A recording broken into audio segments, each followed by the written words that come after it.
Alrighty, you guys, I hope you are having a great day. We are going to get into our language arts. We're going to start with some fact and opinion, move into point of view, which we've talked about both of those things a lot.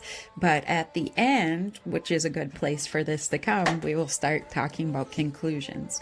All right, so fact and opinion, kind of the same routine that we're going through. We'll read, and then we'll follow the directions together. So it says, read the paragraph, follow the directions. Vegetables and fruits of the future may differ from those you eat today. Scientists in China have been sending seeds into space. The seeds are exposed to different extraterrestrial conditions, such as cosmic radiation or zero gravity.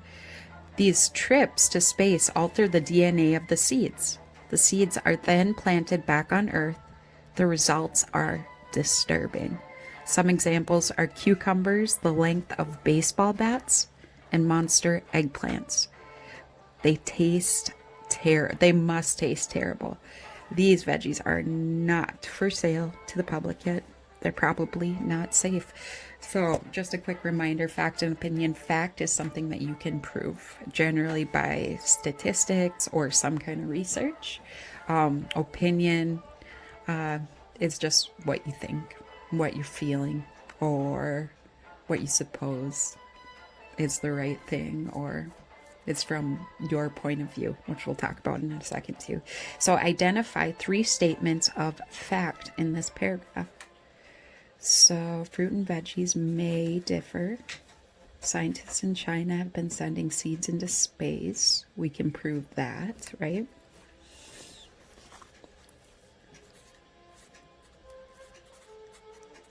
Scientists are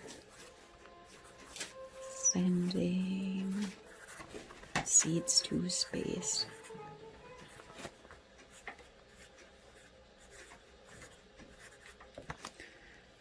Oh, good, it all fit on there. Another fact. So we have scientists have been sending seeds into space. We can prove that.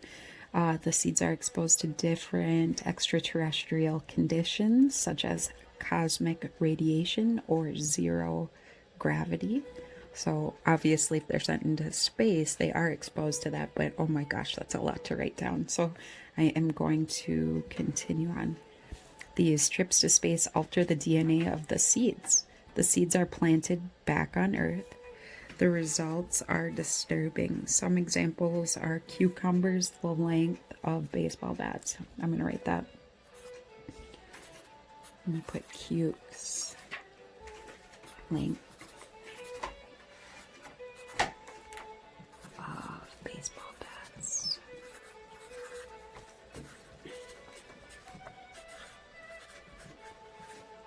All right, and monster eggplant. So monster is kind of, it's an opinion, it's subjective, so people see it in different ways. So let's go on to another one. It says the veggies aren't for sale in the US, well, in the public.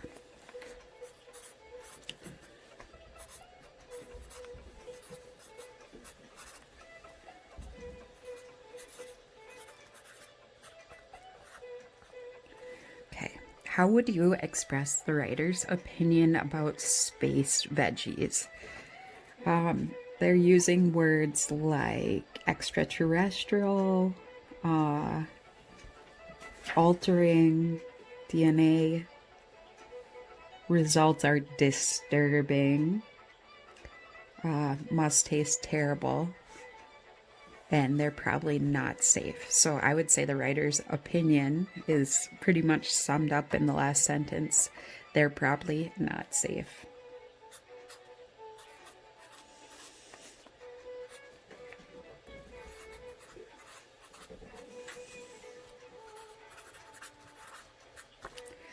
And it says identify 2 statements in the paragraph that support your answer to item 2.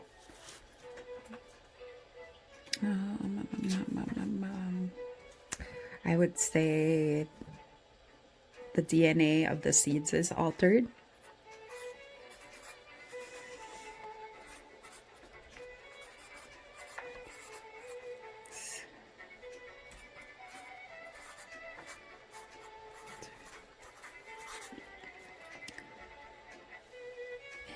And,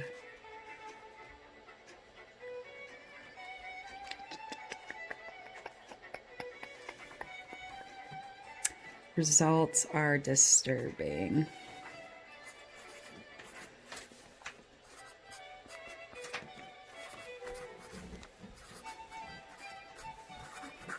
Okay, I'm going to give you about 10 seconds to copy this down. Please put your name at the top. And I will do a little blip about space seeds. Gross.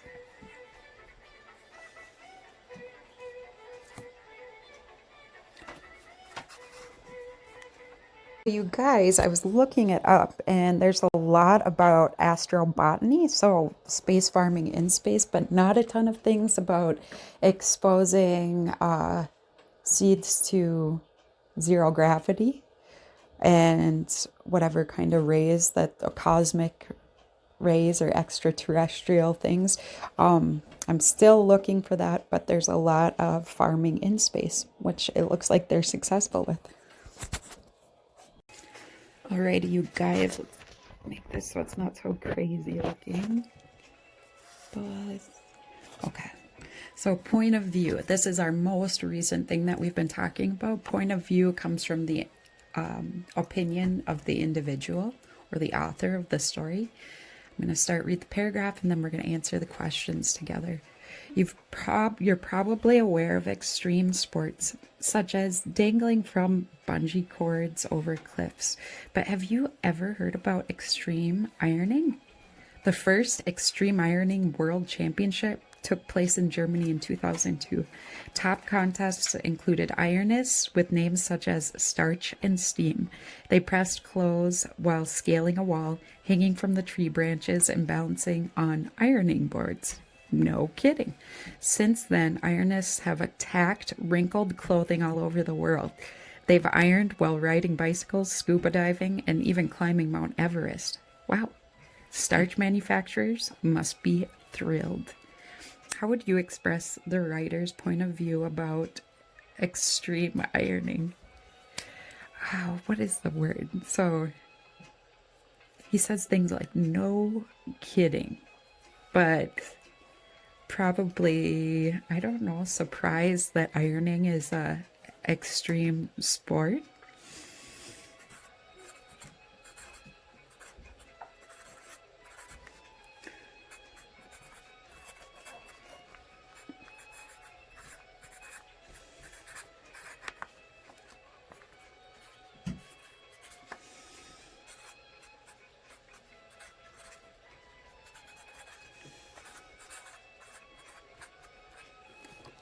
List 3 words or phrases. Ooh, I love it when they give us the option of writing a lot or a little, but it says list 3 words or phrases that helped you determine the point of view. I would say, just like I said earlier, he says, no kidding.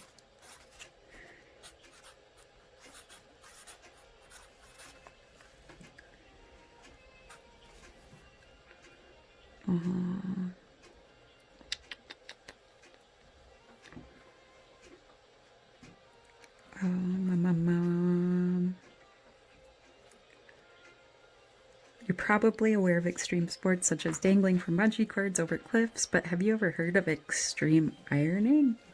You can hear actually the irony in when he says extreme ironing.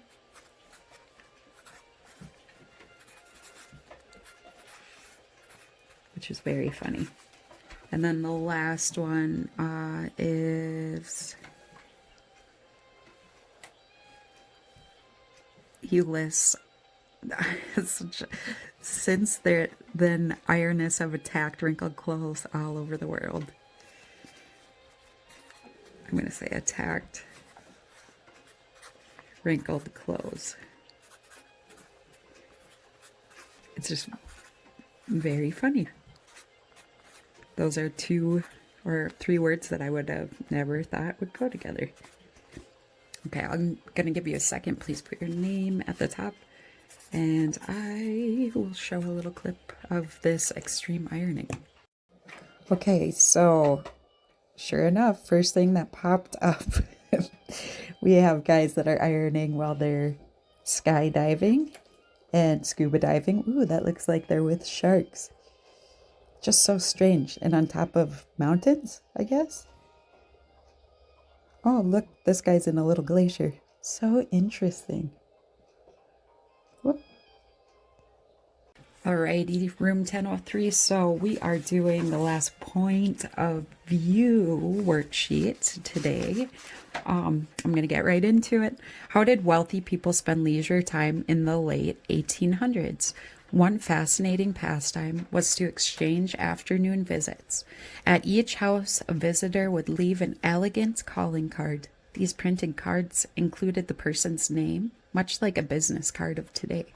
The cards would be placed on a tray and taken by a servant to the lady of the house. The hostess would then decide to accept the visit, decline the visit, or postpone the visit. After World War I, telephones and cars led to the end of the quaint social custom. So write what the writer's opinion of the use of calling cards. So with words like fascinating, elegant,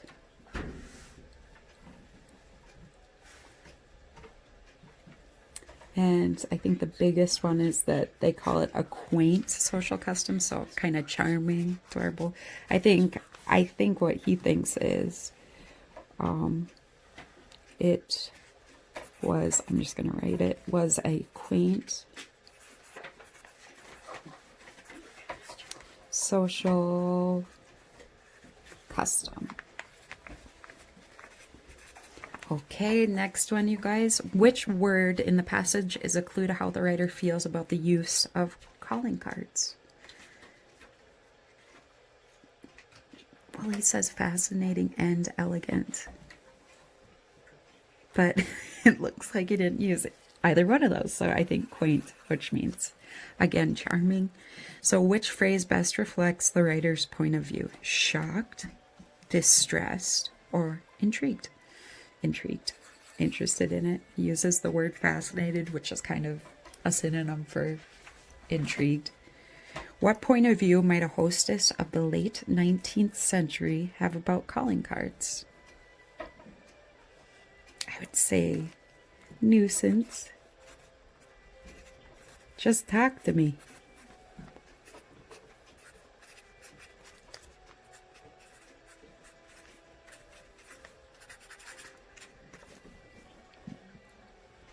I'll let you finish writing that down.